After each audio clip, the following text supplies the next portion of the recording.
So you just land at a new airport, you park on the ramp, and then you walk into the FBO to grab a quick coffee, only to come back and you find out that you're being charged $75 for the privilege of using a parking spot.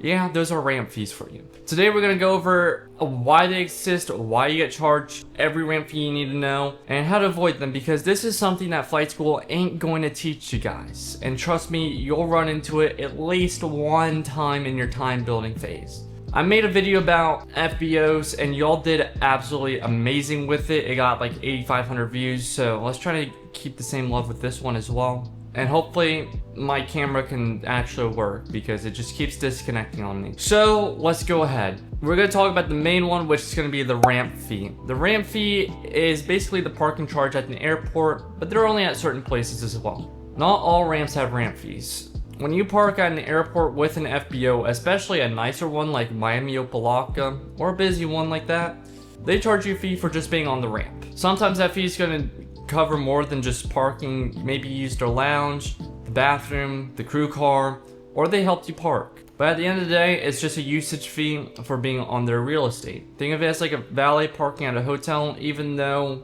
you're still parking the plane by yourself. You're not really paying for the exact parking spot, you're paying to park at the airport. That's weird. Why do they do it? I don't know. But let's go deeper, because the ramp fee is just to tip the iceberg. FBOs can hit you with a bunch of different fees, and if you don't know what they are, you could be flying blind.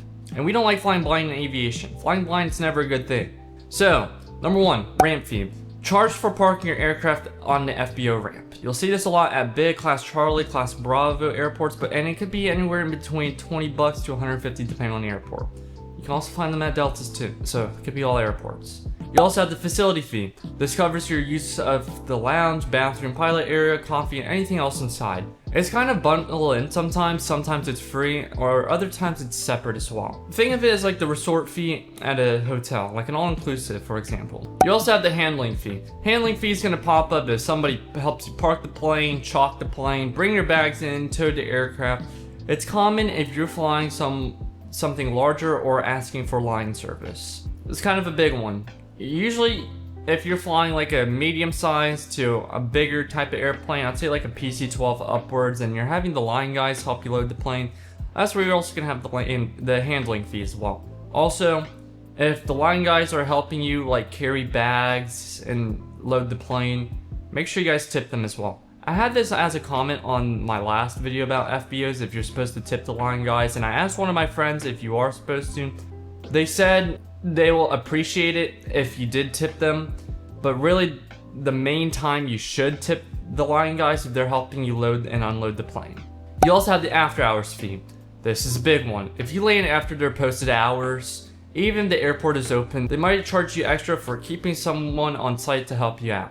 You also have the GPU fee. You might not pay for this in your trainer plane, but if you need external power for your avionics, that's going to be another charge. It's usually going to be about $30 to $60 for quick use. You also have a lavatory fee. I can 99% guarantee you're not going to pay for this unless you're flying a jet. Mostly for jets, but just so you know, if your aircraft has a bathroom on it and you need a service, you're going to just expect the fee with that too. Then you also have a hangar fee, or a tie-down fee. Usually it's going to be a hangar fee. Want to avoid frost or hail or nasty thunderstorms, you can ask for a hangar spot, but it'll cost you. These can range anywhere from $50 to about $300 depending on the location and the aircraft size as well. Each of these fees can show up alone, or they can all be bundled together, and sometimes it can hit you with a flat service fee that covers everything. So why are these fees even a thing? It's not like you're getting table service and champagne with it.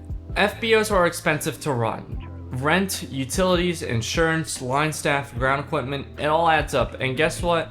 Most of the real money comes from selling fuel. So if you're not buying fuel, they're not really making money. That's where fees come in to help cover the cost of you being there. Big name FBOs like Signature or Atlantic, they're basically the Starbucks of aviation. Premium services, premium experiences, they're gonna come with premium prices. You guys like my little analogy there? Starbucks and aviation? Yes? No? Yes? I'm gonna say yes. Here's where things can get good. You can dodge most of these fees with just a little bit of strategy. So we're gonna do my strategy of how to avoid FBO fees. And yes, before you guys ask me, yes, this is legal. So, the first thing you guys want to do, buy fuel. Almost every FBO will waive the ramp fee if you just buy some fuel. Sometimes there's going to be a minimum, like 10 gallons, so call ahead and ask. If you guys watched my St. Augustine time building video, the ramp fee was 40 bucks. I still needed fuel anyway, so I just bought fuel and it waived the fee. Second thing you guys should do, ask before you land, or even before you take off. This one's the underrated one. Call the FBO on your way in or the day before you're coming in. Ask them, hey, what are your ramp fees? Do you waive them with a fuel purchase? Just ask them a bunch of questions like that. You also do a short stop. If you're in and out in 30 or 60 minutes, many waive fees if you're not staying there for that long. So quick turns, pick up a passenger, grab a sandwich. Just ask them if they can waive it if you're just gonna be there for like 30 minutes. Fourth one, use a different FBO. Some airports will have multiple FBOs, so ask them if, just call around and ask and figure out which one's going to be the cheaper one for you. You can also look on AirNav, which is a website, or you can look on ForeFlight to compare different FBOs. Usually they'll post the FBO fees on ForeFlight, or other people will also put the fuel price as well. So the good pre-flight planning thing, it should definitely be in your NW craft. And also negotiate, especially at smaller fields. You can just ask if they can waive it down a little bit. Say you're a private pilot like me, building time and just trying to stay budget friendly. It works more often than you think. Ramp fees are just part of the game, but you don't have to be blindsided by them. Know the fee types, know how to avoid them, and always plan ahead. Planning ahead is always a good thing in aviation. If you could take anything away from this video, let it be this. Call the FBO before you go. It's a little rhyme. Call the FBO before you go. I actually like that. And if they do charge you, don't be afraid to ask what's included. And if they can waive it as well. It's always a good idea to ask. Worst case, you'll learn something for next time. Before I wrap this video up, if you guys are a student pilot working on getting ready for your private pilot oral, I just made 500 flashcards that you guys can purchase down in the link in the description below. They're about 25 bucks. I priced them strategically. They're probably the cheapest flashcards you can probably buy. I've seen flashcards that are $300 for 300 flashcards for $99. I've seen 80 flashcards for the same price that I'm charging at. I'm giving you guys a deal. 500 flashcards for 25 bucks. They're pretty good. And they also have scenario-based questions in them as well.